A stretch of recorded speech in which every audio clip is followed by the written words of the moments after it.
मित्रांनो, आजच्या व्हिडिओमध्ये आपण बांधकाम कामगारचा ऑनलाईन फॉर्म कसा भरावा याची ए टू झेड आपण या ठिकाणी माहिती पाहणार आहोत. मागच्या व्हिडिओच्या कॉमेंटनुसार आपण तारखा वगैरे कशा निवडायच्या, त्याचप्रमाणे जावक नंबर कोणता टाकायचा इत्यादी माहिती आपण या ठिकाणी पाहूया. त्यासाठी व्हिडिओ तुम्हाला शेवटपर्यंत पाहायचा आहे आणि जर का तुम्ही आपल्या चॅनल नवीन आले असाल तर अशाच प्रकारच्या व्हिडिओसाठी आपल्याला सबस्क्राईब करून ठेवायचं आहे. मित्रांनो, या ठिकाणी थोडक्यात त्यांनी सूचना सांगितलेली आहे, पण ते सूचना थोडक्यात पाहूया.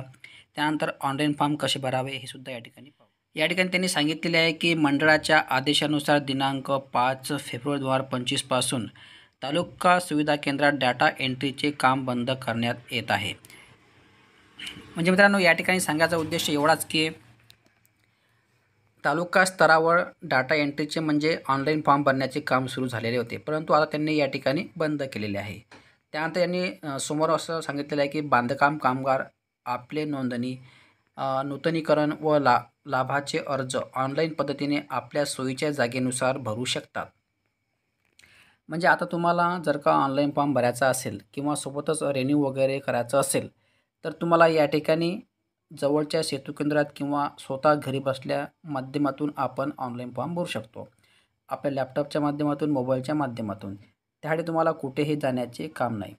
त्यानंतर समोर असं सांगितलं आहे की अर्ज भरल्यानंतर कागदपत्राच्या पडताळणीसाठी कामगारांना आपल्या सोयीच्या तारीख निवडावी लागेल. म्हणजे जेव्हा तुम्ही ऑनलाईन फॉर्म भरताना त्याच वेळेस तुम्हाला तुमच्या सोयीनुसार तुम्हाला तारीख निवडायची आहे, कधी तर आपले डॉक्युमेंट व्हेरिफिकेशनसाठी. त्यानंतर 6 फेब्रुवारी 2025 पासून ह्या तारखा निवडण्याची सुविधा दिलेली आहे. आता या ठिकाणी 6 तारीख त्यांनी सांगितलेली आहे फेब्रुवारीपासून, परंतु काही तांत्रिक अडचणीमुळे यामुळे काही प्रॉब्लेम येत आहेत. तर आज आपण तारीख वगैरे कशी निवडायची हे याची ए टू झेड माहिती पाहणार आहोत. सो मित्रांनो, अशा प्रकारे ही टिप दिलेली असून जर का यामध्ये काही अडचण असेल तसे कमेंट बॉक्समध्ये कळवा, त्याचा रिप्लाय तुम्हाला अवश्य देण्यात येणार आहे. मित्रांनो, ऑनलाईन फॉर्म भरण्यासाठी तुम्हाला या ठिकाणी बरेच ऑप्शन दिलेले आहेत. यामध्ये पहिलं ऑप्शन आहे कॉन्ट्रॅक्शन वर्कर रजिस्ट्रेशन. या ऑप्शनला तुम्हाला क्लिक करायचं आहे ऑनलाईन फॉर्म भरण्यासाठी. या ठिकाणी क्लिक केल्यावर अशा प्रकारे या ठिकाणी एक नवीन पेज ओपन झालेलं आहे. आता या ठिकाणी तुम्हाला आधार कार्ड नंबर, त्यानंतर या ठिकाणी एक मोबाईल नंबर टाकून प्रोसेड फ्रॉम या ऑप्शनला क्लिक करायचं आहे. या ठिकाणी ध्यानात ठेवायचं आहे की आधार कार्ड नंबर हे व्हॅलिड असावे, त्याच्यावर एक OTP सुद्धा येणार आहे. या ठिकाणी आधार कार्ड नंबर आणि मोबाईल नंबर टाकल्यावर या ठिकाणी तुम्हाला प्रोसीड या ऑप्शनला क्लिक करायचं आहे. मित्रांनो, अशा प्रकारे प्रोसीड या ऑप्शनला क्लिक केल्यावर अशा प्रकारे एक रजिस्ट्रेशनचं पेज या ठिकाणी ओपन झालेलं आहे. आता या ठिकाणी तुम्हाला जे वैयक्तिक तपशीलमध्ये तुम्हाला जे दिसते ते या ठिकाणी तुम्हाला टाईप करायचं आहे. फॉर एक्झाम्पल, पहिलं ऑप्शन आहे फर्स्ट नेम, त्यानंतर सेकंड ऑप्शन आहे मिडल नेम, त्यानंतर लास्ट नेम. अशा प्रकारे या ठिकाणी नाव टाईप केल्यावर तुम्हाला खाली सिलेक्ट करायचं आहे जेंडर, मेल फिमेल जे असेल ते. त्यानंतर या ठिकाणी जो आपण आधार कार्ड नंबर यूज केला तो या ठिकाणी आपल्याला शो होणार आहे. त्यानंतर इकडे तुम्हाला वैवाहिक स्थिती म्हणजे मॅरिड, अनमॅरिड, विधवा, सिंगल जे असेल ते या ठिकाणी तुम्हाला सिलेक्ट करायचं आहे.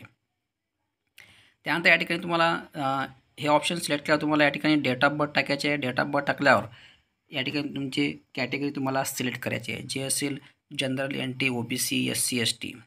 अशा प्रकारे या ठिकाणी तुम्हाला कास्ट सिलेक्ट केल्यावर या ठिकाणी आपण जो नंबर यूज केला तो या ठिकाणी तुम्हाला शो होणार आहे. डेट ऑफ बर्थ टाकण्यावर तुम्हाला या ऑप्शनला क्लिक करायचं आहे आणि जे डेट ऑफ बर्थ असेल ते तुम्हाला सिलेक्ट करून डेट ऑफ बर्थ तुमची निवडायची आहे. या ठिकाणी एज ऑटोमॅटिकली येणार आहे, नो प्रॉब्लेम ॲट ऑल. त्यानंतर या ठिकाणी तुम्हाला ॲड्रेस ॲज पर आधार कार्ड म्हणजे तुमच्या आधार कार्डवर ज्याप्रमाणे ॲड्रेस असेल तो ॲड्रेस तुम्हाला या ठिकाणी टाकायचा आहे. या ठिकाणी तुम्हाला ॲड्रेस सिलेक्ट केल्यावर त्यानंतर जिल्हा, तुम्ही ज्या जिल्ह्यामध्ये राहता तो जिल्हा तुम्हाला या ठिकाणी सिलेक्ट करायचा आहे, तालुका, त्यानंतर इकडे गाव, त्यानंतर इकडे पिनकोड तुम्हाला टाकायचा आहे. अशा प्रकारे या ठिकाणी ॲड्रेसचा कॉलम भरल्यावर या ठिकाणी खाली तुम्हाला स्क्रॉल डाऊन करायचं आहे. त्यानंतर या ठिकाणी महत्त्वाचं म्हणजे आता आपल्या कुटुंबातील वैयक्तिक माहिती. आता या ठिकाणी जे तुम्ही पहिले नाव टाकाल ते या ठिकाणी शो होणार आहे. त्यानंतर इथे तुम्हाला स्क्रॉल डाऊन करायचं आहे. अशा प्रकारे आणि या ठिकाणी तुम्हाला प्रोफेशनलमध्ये टाकायचं आहे. जे तुमचं प्रोफेशनल असेल ते या ठिकाणी तुम्हाला टाकायचं आहे. त्यानंतर तुम्हाला क्वालिफिकेशन जे असेल ते तुम्हाला सिलेक्ट करायचं आहे. अशा प्रकारे या ठिकाणी क्वालिफिकेशन सिलेक्ट केल्यावर तुम्हाला इकडे नॉमिनीचं ऑप्शन आहे. नॉमिनी तुम्हाला जर का जोडायचं असेल तर या ठिकाणी तुम्ही जोडू शकता.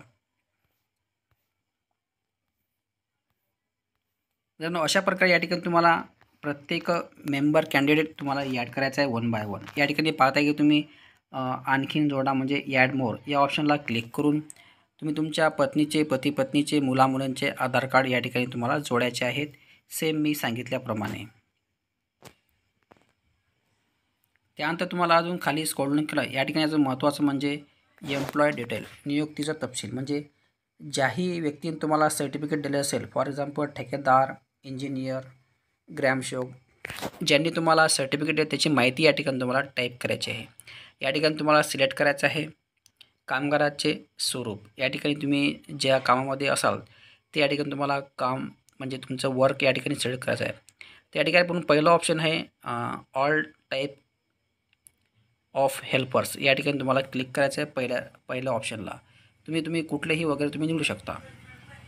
त्यानंतर इकडे 2 नंबरचं ऑप्शन आहे टाईप ऑफ युजर म्हणजे जारी करणाऱ्याचा प्रकार. तर या ठिकाणी तुम्ही क्लिक केल्यावर या ठिकाणी पाहता की ते कॉन्ट्रॅक्टर, त्यानंतर ग्रामसेवक अशा प्रकारे या ठिकाणी 4-5 ऑप्शन दिलेले आहेत. तर या ठिकाणी आपण कॉन्ट्रॅक्टर हे ऑप्शन सिलेक्ट करणार आहोत. त्यानंतर कॉन्ट्रॅक्टर सिलेक्ट ऑप्शन केल्यावर या ठिकाणी पाहता की तुम्ही जारी करण्याची नोंदणी क्रमांक, तुम्हाला ज्या सर्टिफिकेट तुम्ही आणलं असेल ते 90 दिवसाचं त्याच्यावर एक जावक नंबर असेल, तोच नंबर या ठिकाणी तुम्हाला टाकायचा आहे रजिस्ट्रेशन नंबर म्हणून. त्यानंतर या ठिकाणी पाहता की तुम्ही डिस्पॅच डेट म्हणजे जावक दिनांक. आता या ठिकाणी जावक दिनांक टाकण्यासाठी बरंच अडचण असतील. तर या ठिकाणी तुम्ही जावक दिनांक टाकायचे आहे. तुम्हाला ज्या दिवशी तुम्ही फॉर्म भरसाल त्याच दिवशीची तारीख या ठिकाणी तुम्हाला टाकायची आहे जावक दिनांक म्हणून. त्यानंतर इकडे जावक क्रमांक तुम्ही सेम जो नंबर तुम्हाला रजिस्ट्रेशन नंबर मिळाला असेल ठेकेदाराचा तोच नंबर या ठिकाणी तुम्हाला टाकायचा आहे. त्यानंतर या ठिकाणी तुम्ही जावक नंबर टाकल्यावर तुम्ही या ठिकाणी पाहताय की ठेकेदाराचे नाव किंवा नियुक्तदाराचे नाव या ठिकाणी तुम्हाला ज्याही व्यक्तीचे प्रमाणपत्र मिळाले असेल ते नाव या ठिकाणी तुम्हाला टाकायचं आहे. त्यानंतर नियुक्तीचा जिल्हा म्हणजे तुम्ही कुठल्या जिल्ह्यामध्ये सर्टिफिकेट आणलं तर जिल्हा तुम्ही या ठिकाणी तुम्हाला सिलेक्ट करायचा आहे. त्यानंतर इकडे सेम प्रोसेस तालुक्याची.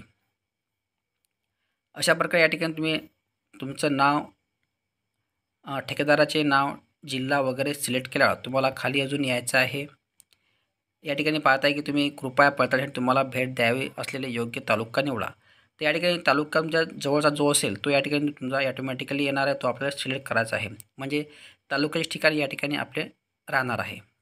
त्यानंतर ओदरची पूर्ण माहिती भरल्यावर आता या ठिकाणी तुम्हाला 2 MBच्या आतमध्ये तुमचे आधार कार्ड या ठिकाणी जोडायचं आहे.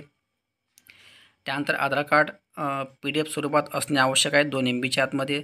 सोबतच तुम्हाला 90 दिवसाचे काम केल्याचे प्रमाणपत्र ते सुद्धा PDFमध्ये या ठिकाणी 2 MBच्या आतमध्ये तुम्हाला जोडायचे आहे. या ठिकाणी PDF तुम्हाला जोडल्यावर आता या ठिकाणी पाहता की तुम्ही तारीख कशी निवडायची. तर या ठिकाणी पाहता की तुम्ही click to load visiting dates या ठिकाणी तुम्हाला क्लिक करायचं आहे. आता या ठिकाणी क्लिक केल्यावर आता या ठिकाणी 4 सिम्बॉल आलेले आहेत. या ठिकाणी पाहता की एक तर पिवळा सिम्बॉल आहे. पिवळा म्हणजे दिनांक कोटा पूर्ण आहे. म्हणजे तुम्ही जेव्हा हे डेट सिलेक्ट करसाल या ठिकाणी अशा प्रकारे डेट सिलेक्ट केल्यावर अशा प्रकारे एक ऑप्शन येतील. या ठिकाणी पाहता की पिवळा ऑप्शन जे आहे ते तारखा बुकिंग झालेल्या आहेत, म्हणजे तुम्ही ते निवडू शकत नाही. त्यानंतर आहे की लाल म्हणजे गव्हर्नमेंट सुट्टी आहे, ते सुद्धा तुम्ही निवडू शकत नाही. त्यानंतर आहे इकडे सिलेक्टेड डेट निवडले दिनांक म्हणजे तुम्ही जे दिनांक निवडा ते तुम्हाला हिरव्यात दिसणार आहे. त्यानंतर 4 नंबरचं ऑप्शन आहे एकदम ब्लॅकमध्ये, ते तुम्हाला तेच ऑप्शन तुम्हाला निवडायचं आहे. अशा प्रकारे या ठिकाणी हे सिम्बॉलचा अर्थ आहे. तर या ठिकाणी तुम्ही पाहता की जे तुम्हाला तारीख निवडायची आहे ते या ठिकाणी जे लाल नसावी, पिवळी नसावी आणि हिरवीसुद्धा नसावी. तर या ठिकाणी जे तारीख असेल ते तुम्हाला तारीख तुमच्या सोयीनुसार या ठिकाणी निवडायची आहे. त्या ठिकाणी मी हे 20 हे तारीख निवडतो. अशा प्रकारे तुम्हाला हे डेट निवडल्यावर खाली तुम्हाला सिलेक्ट करायचं आहे की या ऑप्शनला आय ॲग्री ऑप्शनला क्लिक करायचं आहे. या ठिकाणी क्लिक केल्यावर शो या ऑप्शनला क्लिक करायचं आहे. मित्रांनो, शो या ऑप्शनला क्लिक केल्यावर अशा प्रकारे या ठिकाणी तुमच्या मोबाईलवर एक OTP येणार आहे. जो तुम्ही मोबाईल नंबर यूज केला त्याच्यावर एक OTP गेलेला असून या ठिकाणी OTP तुम्हाला सबमिट करायचा आहे. मित्रांनो, या ठिकाणी OTP आलेला असून आता व्हॅलिडेट OTP या ऑप्शनला क्लिक करायचं आहे. व्हॅलिडेट OTP या ऑप्शनला क्लिक केल्यावर अशा प्रकारे या ठिकाणी पाहता की तुम्ही ॲप्लिकेशन शो सक्सेसफुलचा मेसेज तुम्हाला येणार आहे. या ठिकाणी पाहता की your BOCW application is submitted successful. Your acknowledgement number या ठिकाणी नंबर मिळालेला आहे. त्यानंतर you will be informed via SMS for future process, म्हणजे तुम्हाला समोरल्या प्रोसेससाठी SMS सुद्धा येणार आहे. त्यानंतर आपल्याला आपल्या BOCW अर्ज यशस्वीरित्या स्वीकारला गेला आहे. आपला पोचपावती क्रमांकसुद्धा या ठिकाणी तुम्हाला मिळालेला आहे. अशा प्रकारे या ठिकाणी तुम्हाला शो या ऑप्शनला क्लिक केल्यावर OTP व्हेरीफाय केल्यावर तुम्हाला अशा प्रकारे या ठिकाणी मेसेज येणार आहे. या ठिकाणी तुम्हाला ओके या ऑप्शनला क्लिक करायचं आहे. मित्रांनो, ओके ऑप्शनला क्लिक केलं अशा प्रकारे एक PDF तुमच्यासमोर येणार आहे. या ठिकाणी पाहता की आपला जे कॅन्डिडेटचं नाव येणार आहे, आपलं नाव येणार, त्यानंतर या ठिकाणी विषय येणार आहे. त्यानंतर तुम्हाला सांगितलेलं आहे की महाराष्ट्र इमारत व इतर बांधकाम कामगार कल्याण कार्य मंडळ मुंबई यांच्या संगणक प्रणालीवर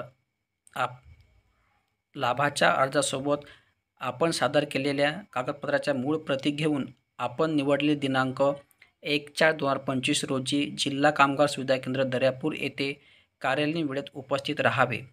आपण उपस्थित न राहिल्यास आपला नोंदणी अर्ज रद्द होऊ शकतो. अशा प्रकारे या ठिकाणी तुम्हाला मेसेज येणार आहे. जर का तुम्ही या निवडलेल्या तारखेवर हजर राहिले नाही तर या ठिकाणी तुमचा अर्ज हा रद्द समजला जाणार आहे. त्यानंतर तुम्हाला या ठिकाणी पाहता की तुम्ही प्रिंट अपॉइंटमेंट लेटर या ऑप्शनला तुम्हाला क्लिक करून तुम्हाला प्रिंट काढून घ्यायचे आहे. या ठिकाणी क्लिक केल्यावर अशा प्रकारे मित्रांनो या ठिकाणी तुमची PDF या ठिकाणी डाउनलोड झालेली आहे. सो मित्रांनो, अशा प्रकारे आपण आज बांधकाम कामगारचा ऑनलाईन फॉर्म भरलेला असून त्याचप्रमाणे तारीख वगैरे कशी निवडलेली असून याची तुम्हाला मी A to Z माहिती सांगितलेली आहे. त्यामुळे तुम्हाला निवडलेल्या तारखेवर तुम्हाला हे प्रिंट घेऊन जायचे आणि सोबत तुम्हाला डॉक्युमेंट्स न्यायचे आहेत. तर मित्रांनो, आजच्या व्हिडिओमध्ये मी A to Z माहिती सांगितली. सुंदर का व्हिडिओमध्ये काही संबंध असेल तर कमेंट बॉक्समध्ये कळवा. त्याचा रिप्लाय तुम्हाला 24 तासाच्या आतमध्ये देण्यात आहे. तर मित्रांनो, आजच्या व्हिडिओमध्ये एवढं. धन्यवाद. जय हिंद, जय महाराष्ट्र.